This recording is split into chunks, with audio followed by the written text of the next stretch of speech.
మేధాసి దేవి విదితాఖిల శాస్త్రసారా దుర్గాసి దుర్గ భవసాగరనౌరసంగా శ్రీకైతభారి హృదయైక కృతాధివాస గౌరీ త్వమేవ శశిమౌళికృత ప్రతిష్ఠ.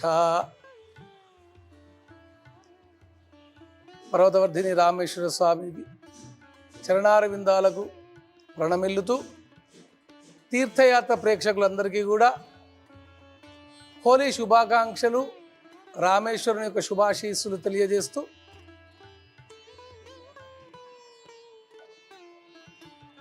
మనకు మొన్న శని త్రయోదశి పోయింది. ఇప్పుడు హోలీ మహోత్సవము, హోలికా పూర్ణిమ వచ్చేస్తుంది. హోలీ పౌర్ణిమ అనగానే మన భారతీయులలో ఎక్కడ లేని సంతోషం. ఏ వీధిలో చూడు పిల్లలందరూ కూడా కేరింతలు కొడుతూ, చిన్నప్పుడు నాతో సహా మీతో సహా అందరూ కూడా దానిలో అంతా కూడా ఆటలు ఆడుకున్న వాళ్ళు అందరూ కూడా రంగులతోటి అవన్నీ వెదజల్లుకుంటూ గొప్పనేటువంటి సంతోష అనుభూతులను మనం అందరం పొందినాం. అందరికీ తెలుసు హోలీ ఎందుకు ఆడతారు. ఆ రోజు కాముణ్ణి భస్మం చేసినాడు శంకరుడు కాబట్టి, తర్వాత హోలికను చంపబడింది కాబట్టి ఆ రోజు చేసుకుంటాము అని. అయితే ఒక 2 నిమిషాలు దానికంటే ముందు మనం ఒకసారి ఇంట్రడక్షన్, మనం దీని పూర్వం అసలు ఏం జరిగింది సరే ఆలోచన చేసినట్టయితే మనకు అందరికీ ఏం తెలుసు, గొప్పనైనటువంటి ప్రేమికులు లోకంలో ఎవరు అనుకుంటాము. కృష్ణుడు, రాధాకృష్ణులు గొప్పనైనటువంటి ప్రేమికులు. ప్రేమ అనగానే అందరూ అనుకునేది రాధాకృష్ణుల ఫోటోలే, ఎక్కడ చూడు. ఇక ఇప్పుడు ఈ నవీన నాగరికతలో లైలా మజ్నూలు, ఇంకా ఎవడో రోమియో జూలియట్లు కదా, మనం రాధాకృష్ణులు మనం బాగా ప్రేమకు చిహ్నాలుగా మనం చేస్తాం. కానీ ప్రేమ అనగానే గుర్తుకు వచ్చేది ఎవరు అంటే శంకరుడు, సతీదేవే. మొట్టమొదటి ప్రేమికులు లోకంలో ఎవరైనా ఉన్నారా అంటే శంకరుడే. శంకరుడు సతీదేవిని వివాహం చేసుకున్న తర్వాత అందరికీ తెలుసు కదా, దక్షుడు వాళ్ళ ఇంట్లో కార్యక్రమం అవుతుంది. దక్షుడు సతీదేవిని రమ్మని ఆహ్వానించాడు. వాళ్ళ ఇంట్లో కార్యక్రమం ఉన్నది అని చెప్పేసి సతీదేవికి తెలుస్తుంది. తెలిసిన తర్వాత నేను పోతాను మా తల్లిగారింటికి. శంకరుడు పిలువని పేరంటానికి మనం వెళ్ళడం ఏంటే వద్దు అని చెప్పేసి తను వారించడము. వారించినప్పటికీ కూడా భర్త మాటను పెడచెవిన పెట్టి సతీదేవి పాపం తల్లిగారింటికి వెళ్తుంది. అక్కడ వాళ్ళు ఈ సతీదేవిని ఏమాత్రం వాళ్ళు గౌరవించరు. ఆ గౌరవం భంగం జరుగుతుంది. తనకు ఇప్పుడు బాధ అనిపిస్తుంది. నేను మా ఆయన చెప్పినా కూడా నేను ఉండకుండా ఇక్కడ దాకా వస్తే తల్లిగారింటికి అని వీళ్ళు నన్ను గౌరవిస్తలేరా ఎట్లా అని చెప్పేసి తను శరీరాన్ని త్యాగం చేస్తుంది. అప్పుడు ఇక వీరభద్రుడు రావటము, దక్షిణతలను తీసివేయటము, ఇక ఇత్యాదులు పెద్ద బీభత్సమైనటువంటి జరుగుతుంది సంఘటన అంతా కూడా. ఇదంతా అయిపోతుంది కదా. అయిపోయిన తర్వాత శంకరునికి విషయం తెలుస్తుంది. శంకరుడు ఇక ఏం చేస్తాడు, సతీదేవి చితి దగ్గరికి వెళ్తాడు. చక్కగా వెళ్ళేసి సతీ సతీ సతీ సతీ అనుకుంటూ విరహంతో అక్కడనే ఉండు శ్మశానంలో. నాకు సతి కావాలి అని చెప్పేసి పాపం ఆ చితాభస్మాన్ని తన శరీరం అంతా పూసుకుంటాడు సతీ సతీ అని విరహంతో. అసలు మనసున పట్టదు తనకి. ఎంతో విరహాన్ని పొందుతాడు శంకరుడు. ఆ సతీ వియోగాన్ని తను తట్టుకోలేక సతి వస్తుంది కావచ్చు ఈ కపాలాలతోటి అని చెప్పేసి ఆ కపాలాలన్నింటినీ మాలగా వేసుకుంటాడు. చితాభస్మం పెట్టుకుంటాడు శంకరుడు. అంటే ఏ చితాభస్మం, నేను చనిపోయిందో నువ్వు చనిపోయిందో చితాభస్మాన్ని పెట్టుకుంటాడా ఏంటి? కాదు, సతీదేవి యొక్క చితాభస్మాన్ని. ఎవరి కపాల మాలికలు వేసుకుంటాడు? తన యొక్క కపాలములను మాలికగా వేసుకొని శంకరుడు మెళ్ళలో వేసుకుంటాడు. దాని తర్వాత మళ్ళా పార్వతీదేవిని తాను లోకాన్ని ఉద్ధరించాలి వద్దు అని చెప్పేసి దేవతలందరూ ప్రార్థన చేయటము, తర్వాత తను మనసును మార్చుకోవటము, హిమవంతునికి పార్వతి పుత్రికగా రావటము. ఈ పార్వతి నేను చేసుకుంటే శంకరుణ్ణే చేసుకుంటాను లేకపోతే లేదు అంటుంది. సతీదేవి మళ్ళా పార్వతిగా ఉద్భవిస్తుంది. హిమవంతుడు చెప్తాడు, హిమవంతుడు మొట్టమొదలు అమ్మాయి యుక్త వయసుకు వచ్చింది కదా, తనకు వివాహం చేద్దాము అని చెప్పేసి నారదుని పిలిపించుకుంటాడు.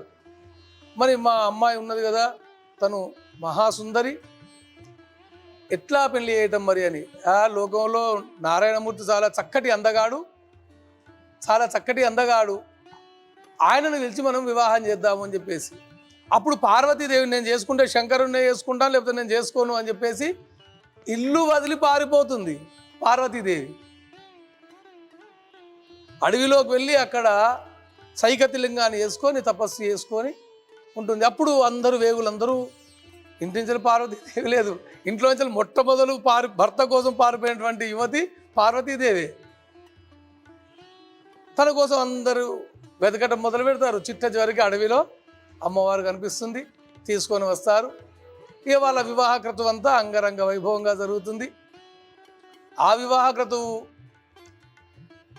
సరే చేసుకుంటాంలే, ఇది ఇంతగానం చేస్తుంది కదా, పట్టుబడుతున్నప్పుడు బిడ్డ పెళ్ళి చేయాలి సరే అని చెప్పేసి తాను వివాహానికి ఏర్పాట్లు చేస్తారు. ఎట్లా చేస్తాడు ఇక మరి, ఈమె త్రిపుర సుందరి, హిమవంతుని బిడ్డ వివాహం చాలా అంగరంగ వైభవంగా అయ్యాలని పెద్ద పెద్ద గుట్టలు అన్నము, బూరెలు, గారెలు, పాయసాలు, పెద్ద పెద్ద సముద్రం నిండా సాంబార్లు, పాయసాలు, శాకాలు. శంకరుడు ఎదురుగోళ్ళకు వస్తూ ఉంటాడు. ఎట్లా వస్తూ ఉంటాడు పాప, ఆయన నందికేశుడు, ఆయన వాహనము కుంటి ఎద్దు పాపం, అది ఎప్పుడు పుట్టిందో అది. దాని కూర్చొని మెల్లమెల్లగా వస్తూ ఉంటాడు. వెనుక పిల్లలందరూ వాడు నగ్నంగా కపాల మార్గలు వేసుకొని జుట్లన్నీ జడలు కట్టినటువంటి వెంట్రుకలు భస్మం ధరించి అసహ్యంగా చూడడానికి వాళ్ళు 15-20 మంది వస్తూ ఉంటారు. ఇదంతా హిమవంతుని బాధ అనిపిస్తుంది. ఇదేంటి, నేను ఎంతో వైభవంగా వేయాలంటే ఈ పిల్లగాడేంది, ఆయన వాహనం ఏంది, వచ్చేటువంటి వాళ్ళ బంధుగణం ఏంది అని చెప్పేసి బాగా బాధకు గురవుతాడు. వివాహకృతం ఆరంభమవుతుంది. చూస్తేనేమో గొప్ప గొప్ప వంటలు చేయించినాడు. వచ్చేటువంటి పిల్లలేమో 30-40 మంది లేరు. ఈ ప్రమదగణాలన్నీ ఏం చేయడము, ఇదంతా శంకరుడు చూస్తూ ఉంటాడు. ఈయన యొక్క మనసునంతా గ్రహిస్తూ ఉంటాడు. దానిలో వివాహ క్రతువు ఆరంభమవుతుంది. ఆ పిల్లడు ఒకటే ఏడుపిగా,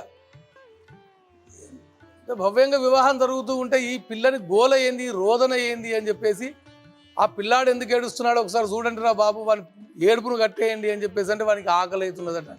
వాని ఆకలి చల్లకుండా ఏం తింటాడు, గంత వంటలు వండినాం వాని తినువను పో అని చెప్పేసినా కానీ వాడు పిల్లడు పోయి 4 బుక్కలలో 4 గుడకాయ స్వాహా అని ఆయనంతా తిండిని వండినటువంటి వంట పదార్థాలన్నిటిని మాయం చేస్తాడు.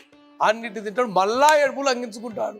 ఏందట మళ్ళా పిల్లాడు ఎందుకు ఏడుస్తున్నాడు, వానికి ఆకలి అవుతుండేది. చెప్పినాను కదా గంత వంటలు వండిన వాడిని తినువన్నాను కదా, మీరు వడ్డించిన వారికి అవన్నీ అయిపోయినాయి, మళ్ళా ఏడుస్తున్నాడు. ఇంత వంట అయిపోయిందట, మనం వండిందంతా అంతా అయిపోయిందట. మళ్ళీ అప్పుడు శంకరుడిని శరణ పెడితే అమ్మవారు ఆ పిల్లని చేతిలో ముద్ద పెడితే వాడు తిని అప్పుడు బేవు అన్నప్పుడు వాడు ఉపశమనాన్ని పొందుతాడు. తర్వాత ఇది ఇట్లా ఉండగా, ఇది మీకు ఎందుకోసం చెప్తున్నాను అంటే, లోకంలో రాధాకృష్ణుల కంటే గొప్ప అయినటువంటి ప్రేమికులు శంకరుడు పార్వతీదేవే కదా. ఇది నేను చెప్పు ప్రమాణపూర్తిగా ఉన్నటువంటిది కదా. అంత గొప్పనైనటువంటి ఇది, అంత కమ్మటి కథ ఇది మనకు శివపురాణంలో అత్యంత వైభవంగా చెప్పబడింది.